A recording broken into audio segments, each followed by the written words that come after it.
7-ci sinif məsələ və misallarla davam edirik. Öncəki səhifələrin izahlarının hamısı YouTube kanalımda var, izləyə bilərsən. Və eyni zamanda ödənişsiz WhatsApp qrupumuza qoşulmağı unutma. Link açıqlamada var. Və hər dəfə deyirəm, kanalımızın, YouTube kanalımın böyüməsi üçün, izləyici sayının artması üçün sizlərin dəstəyinə ehtiyacım var və abunə olun, paylaşın ki, kanalımız böyüsün. Davam edək. Deyir ki, koordinat oxunda qeyd edilmiş nöqtələrin koordinatlarını müəyyən edin. Aha, baxın, bizim artıq koordinat oxumuz çəkilib və koordinatlarını müəyyən etməliyik. Deyir, nöqtələrin koordinatlarını onluq kəsr şəklində yaz və koordinatların mütləq qiymətləri bərabər olan nöqtələri göstər. Yəni, hansılar ki, bir-birinə mütləq qiymətləri, bilirsiniz də modulları. Gəl, baxaq görək, hər birinin qiyməti nədir? Bunun üçün biz əvvəla baxırıq ki, hər tam ədədlər arasında neçə bölgü var? 1, 2, 3, 4, 5 bölgü var. Deməli, bunların hər biri, dəyərli şagird, yadında saxla ki, 5də 1-i ifadə edir. 5də 1-i ifadə edir. Aha, onda gəl baxaq. 5də 1 də nə deməkdir? 0,2 deməkdir. Yəni, belə deyim də, bax, ikinci addım, bax, bura 2, 4, 6, 8. Bax, belə yaza bilərsən. 2, 4, 6, 8. Burada yenə 2, hər tamdan sonra eyni. Burada birdən sonra yenə 2, 4, 6, 8. Bu şəkildə yazsaq, gəl baxaq. Bax, sola doğru gedəndə bunun qarşısındakı tam 0 tam olacaq. Onda D nöqtəsi üçün, bax, D nöqtəsi üçün nə yazacaq? Mən burada yazıram. 0,2. Çünki ikinci yerdə dayanıb. Mənfidirmi? Bəli. Çünki sola getdik. Bəs C üçün necə yazaq? Mənfi. Yenə qarşısında, yəni buradakı 0 tama baxırıq. 0,6 yazacaqsan. D üçün mənfi 0,8 yazacaqsan. A-ya baxanda qarşısında mənfi 1 tam dayandığına görə mənfi 1,2 yazacaqsan və gəlirik bu tərəfdən sağda dayanan Y variantına baxırıq. Y sağdakıların tam hissəsi isə özündən qarşıda, yəni sol tərəfdə dayanırlar. Onda Y nöqtəsi üçün 0,4 yazırıq. F nöqtəsi üçün isə ondan qabaqda 1 tam dayandığına görə və bu da birinci yerdə biz dedik, axı 2 olur. 1,2 olur. İndi bizə deyirdi ki, mütləq qiymətləri bir-birinə bərabər olan nöqtələr hansılardır? Bax, özümüz görək ki, yəni mütləq qiymətlər odur ki, mənfi müsbətinə baxma da, o deməkdir. Bax, A ilə F mənfi müsbətini yığışdırsaq, ikisi də 1,2, 1,2 verir. Keçək B bəndinə. B bəndində birinci baxaq ki, neçə addım irəliləyib. Deməli, baxırıq ki, bax, 1, 2, 3. Bunu yığışdıraq. Aha, onda hər bir nöqtə 3də 1 olur da. Düzdürmü? 1, 2, 3, 3də 1. Hər bir nöqtə 3də 1 olursa, bax, bu oldu elə bir 3-dən 1. Bu oldu onda 3də 2. Yenə bu 3də 1. Buna baxaq, bura 3də 1, çünki tamın yanındadır. Sonrası isə 3də 2. Yenə burada tamdan sonra birinci başlayan 3də 1 kimi başlayır. Gəl baxaq. Bax, məsələn, M nöqtəsindən başlayıram. Neçə tamla başlayıb? 1 tam. Deməli, necə yazacağam? 1 tam 3də 1 yazacağam. L-ə baxıram. L-dən qabaq 0 var. Deməli, L 0,3-dir. Əlbəttə ki, 0 yazmırıq. Eləcə 3-2 yazırıq. K-ya baxırıq. K yenə 0,3-dirsə, eləcə 3-1 yazırıq. H-a baxırıq. H deməli, solda mənfi sahədə yerləşdiyinə görə onun tamını yadınızda saxla, sağ tərəfdəki ilk tama baxırıq. Bu da 0,3-2. Yəni, amma mənfidir təbii ki, ona görə mənfi 3-2 yazıram. Və C nöqtəsi qarşısında mənfi 1 tam olduğuna görə mənfi 1,3-1 yazırıq. İndi bizə nə tapşırılmışdı? Mütləq qiyməti bərabər olanları seçmək tapşırılmışdı. Bax, M nöqtəsi ilə C nöqtəsini dedim ki, mütləq qiyməti axtaranda mənfi müsbətə baxma. Bir də, məsələn, bax, bunu yaşılla qeyd eləmək istəyirəm. Bir də L ilə H. İkisi də 3-2 verir. Bunlar bir-birinə bərabərdir. Sən yazanda yazacaqsan ki, M və C, L və H nöqtələrinin koordinatlarının mütləq qiyməti bir-birinə bərabərdir. İndi ikinci tapşırığa baxaq. Deyir, müqayisə edin. Biz müqayisə edəndə müxtəlif yollardan istifadə edə bilərik. Məsələn, bunu onluq kəsrə çevirə bilərik. Bunu onluq kəsrə çevirəndə biz nə edirdik? Sürəti məxrəcə bölürdük. Elə deyil. Deməli, biz 4-ü bölməliyik 11-ə. Böləndə 0-dan, təbii ki, burada sonsuz gedəcək. 0, 36, 36 davam edəcək. Bunu isə açıq vəziyyətdə yazsaq, 0, 4, 4 davam edəcək. Nöqtələri qoyaq burada. Təbii ki, birinci ədəd ikincidən kiçikdir. İkinciyə baxaq. Bu dəfə 6-nı bölürük 11-ə. Bu isə 0-dan, deməli, 54, 54 davam edir. Bunu isə açıq vəziyyətdə yazanda 5, 5, 5 davam edir. Təbii ki, birinci olan kiçikdir. C variantına baxaq. Bu dəfə 27-ni bölməliyik 22-yə. Bizdə düşür nə? Deməli, 1 tam düşəcək. Amma 227, 227 davam eləyəcək. Yox, 2 davam eləyəcək. 27, 27 çox yazmaq onsa ehtiyac yoxdur. Çünki bunu yazanda zaten 21, 21 yazacağıq deyən. Onsuz da görürük ki, birinci ədəd ikincidən böyükdür. Yəni, onsuz da davamını yazmağa ehtiyac yoxdur. Nəhayət, D variantında da 13-ü 18-ə böləcəyik. Bu isə 0,7 dövrə qədərdir və 2-lər davam edir, nöqtələr qoyuram. Bunu yazanda isə 6-lar davam edir. İndi mütləq qiymətcə birinci daha böyükdür, amma biz bilirik ki, mənfilərdə hansı böyükdürsə, o əksinə kiçik götürülür. Və üçüncü tapşırıqla davam edək. Üçüncü tapşırıqda deyir ki, ədəd oxunda -9-2 və 11-3 ədədləri arasında yerləşən 2 sonlu onluq kəsir, 2 sonsuz dövrü onluq kəsir yaz. Və artan sırayla düz. Deməli, biz birinci neyniyək?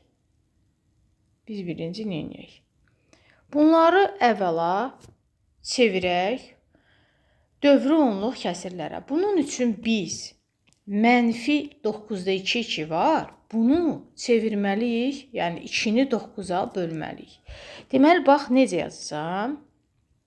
-9-2-ni yazacağım, dəyərli şagirdlər. -0,2, 2, 2 və s. gedəcək. Lap 3 dənə yazım. Bir də 3-ü 11-ə böləcəm. Bu isə, bax, bunu da belə yazacağım da, 11-də 3. Bunu da 0,2 27, 27 yazacağım. Burada 3 dənə yazdığıma görə, burada da 3 dənə yazıb dayanacağam. İndi bax, mənə deyirdi ki, 2 dənə sonlu onluq kəsir yaz. İkisini də sonsuz onluq kəsir şəklində yaz. Biz əvvəla mənfi ilə müsbət arasında seçə bildiyimizə görə birini yazacağıq. Deməli, mənfi, məsələn, 0,1. O birini yaza bilərik. Müsbət 0,1. Bu oldu sonlu olanlar. İndi sonsuz olanlar 2 dənə deyir də. Onda məsələn beləsini yaza bilərsiniz. Mənfi 0,111 nöqtələr və məsələn mənfi 0 tam, yox, mənfi yazmıyıq, müsbətini yazacağım. Müsbət 0 tam elə 2, 2, 2 nöqtələr gedir. Deməli, sonsuz olan 2 dənə istəyirsə bunu yazırsan, sonlu olan istəyirsə bunu yazırsan. 4-cü tapşırıq. Verilmiş ədədlərdən hansılar ədəd oxunda mənfi 0,3 və 0,4 arasında yerləşir? Gəl baxaq. Deməli, bunlardan hansılar bu aralıqda yerləşir? Gəlin birinci biz nə edirdik? Bunların hər birinin yanına 0 atırdıq. Deməli, bu 0 %30 kimi, buna isə 0,40 kimi baxa bilərsiniz. Düzdürmü? Elə bil ki, bilirsiniz necə baxın, 30 ilə 40 arası axtarın, tutaq ki. Burada birincisi 0,23'dür. Təbii ki, bu bizə aid deyil. Bura baxsaq, bunu məsələn açsaq, 0,333, məsələn 33 kimi ola bilər. Bəli, bu bizə lazımdır. Burada əvvəla gəlin 4'ü bölək 11'ə, yəni bunu keçirdək sonsuz dövr onluq kəsirə. Bu da 36, 36 gedir. Mən də dedim axı 30 ilə 40 arası baxırıq. Bəli, bu da bizə lazım oldu.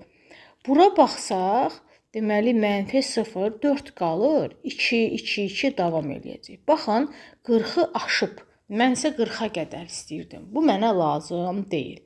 Bura baxıram, mənfi 1,5 eləyir. Təbii ki də burada 5'dir. Mən isə baxın, birinci rəqəmlərə baxın, 3, 4'dür. Bu da mənə lazım olmadı. Burada 5'i 6'ya böləcəm. Bu isə mənfi 0,8, sonra 3'lər davam edir. Təbii ki, burada 8'dir. Heç bizim işimizə yaramır. Sonra 0,5, bu hissəsi 5'dir, bizim işimizə yaramır. Burada 5 iləndir, yaramır. Burada isə 6 iləndir, yaramır. Deməli, A bəndində yaşılla işarə elədiyim A bəndinin cavablarıdır. İndi B bəndinə baxaq. B bəndində yenə birinci növbədə nə edə bilərəm? Bura vergül atıb, baxın, bura vergül atıb bir 0 ata bilərəm. Bu da açılışda zaten 5, 5 və s. gedir. Bura hətta bir 2-0 da ata bilərəm. Deməli, 55'dən elə bir buna bir 100 kimi baxsaq, 55'dən 100'ə kimi olanları seçəcəyik. İndi gəl baxaq görək nələr var. Təbii ki, bax, burada 8 olan birinci rəqəm görürsən, 8, yəni bu 83'dür də. Nə dedim? Dedim ki, 55'dən 100'ə qədər.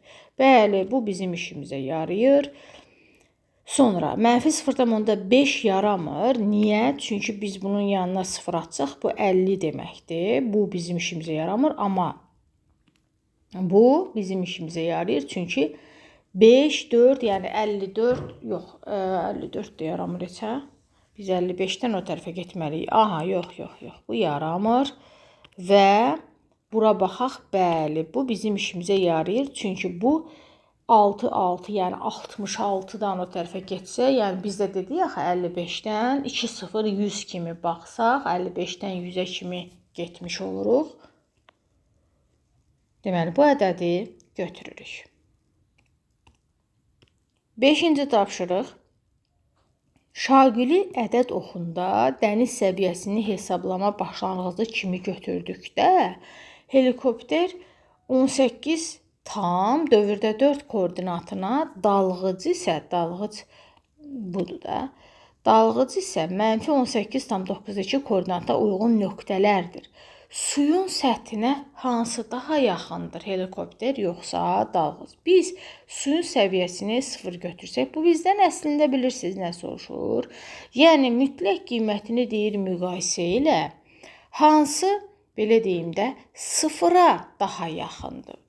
Mən nə edəcəm? Mən birinci sizdə yazırsınız ki, əvvəla -18,9-ni keçirək, sonsuz onluq kəsir şəklində yazaq. Bunun üçün biz 2-ni neçəyə bölməliyik? 9-a bölməliyik. Deməli, bu olur -18. Burada da 2-2-lər davam edir. Bu birisi isə 18 tam dövrdə 4-ü də açanda 18, 4, 4, 4 davam edir. Təbii ki, sıfıra hansı daha yaxındır əziz şagirdlər? Təbii ki, birinci yazdığımız, bu da bizim dalğıcımızdır. Dalğıc sıfıra daha yaxındır. 6-cı tapşırıq. Çörək bişirmə sexinə gətirilmiş 41,5 kiloqram unun 3/2 hissəsi işləndi. Neçə kiloqram un qaldı? Bunu onluq kəsirlə necə yazmaq olar?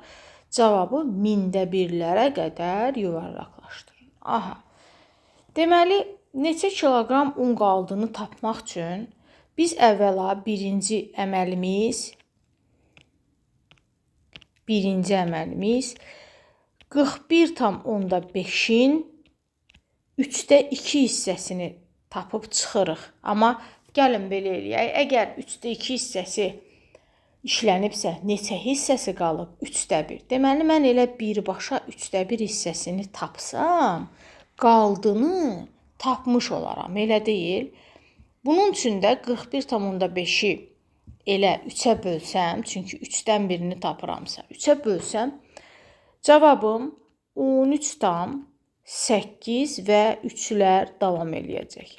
Bunu da qısa şəkildə 13 tam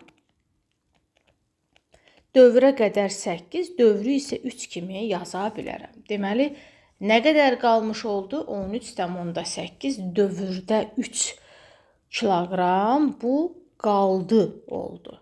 Aha. Deyir ki, cavabı 1000-də-1-lərə qədər yuvarlaqlaşdır. Biz artıq yuvarlaqlaşdırma mövzusunu öyrənmişik. 1000-də-1-lər buradır və 13,8, 3, 3, 3, 1000-də-1-lərə qədər yuvarlaqlaşdırsaq, yuvarlaqlaşdırdığımızdan sonrakı ədəd 4-dən kiçik olduğu üçün bu ədəd olduğu kimi qalır. Deməli, bizim cavabımız oldu 13,833. 7-ci tapşırıq. Cədvəldə müxtəlif şəhərlərdə dekabr ayında orta temperatur haqqında məlumat verilib. Şəhərlərin adlarını temperaturun azalma sırası ilə yazın. Aha, bizdən sadəcə belə deyir də, əslində azalma nə deməkdir? Böyükdən kiçiyə doğru düz. Ən böyüyümüz bilirik ki, mənfilərdən ən kiçiyimizdir. Yəni, ən kiçiyimiz də -0,3 olandır. Deməli, birinci yazırıq Gəncə. Sonra -0,6. Deməli, bu olur Bakı. Sonrası olur -1,2, yəni Quba. Və ən nəhayət, ən kiçiyi, ən azı Şamaxı. Belə. 8. Cədvəldə həftə ərzində estakadaya nəzərən suyun səviyyəsi qeyd olunub. Çərşənbə axşamından başlayaraq, çərşənbə axşamı budur. Hər gün suyun səviyyəsi əvvəlki günlə müqayisədə necə dəyişib? Yəni artıbmı, azalıbmı onu istəyir. Bunun üçün biz çərşənbə gününü tapmaq üçün əvvəla bu 50-də 9-u onluq kəsrə çevirək. Yəni 9-u 50-yə bölək. Bu eləyir mənfi 0,18. Bax, mənfi 0,5, mənfi 0,8 azalma baş verdi. Yəni azalma nə deməkdir? Çünki bizdə bilirik ki, mənfilərdə ədəd modulda artırsa özü azalmış hesab olunur. İndi burada 9-u bölək 40-a. Bu isə mənfi 0 tam %25. Bu da azaldı. Sonra 0-a çatır. Aha. Və sonra isə şənbədən sonra isə 0,12 olub. İndi B-ni tapmaq üçün biz 2-ni bölək 33-ə. Bu isə mənfi 0-dan belə deyim 0,6 gedir. Bax, belə. Bu şəkildə davam edir. İndi B bəndində nə deyir bəs? Hansı gün suyun səviyyəsi ən yüksək? Hansı gün isə ən aşağı olub?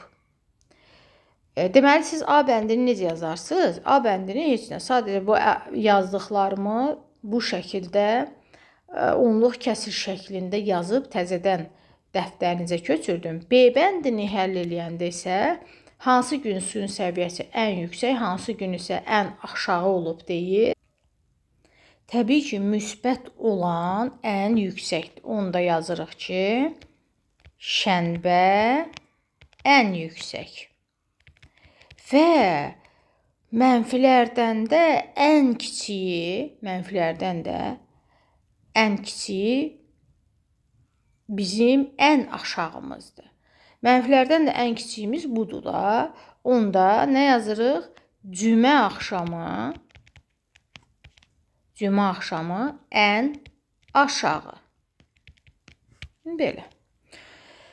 Budur, dəyərli şagird.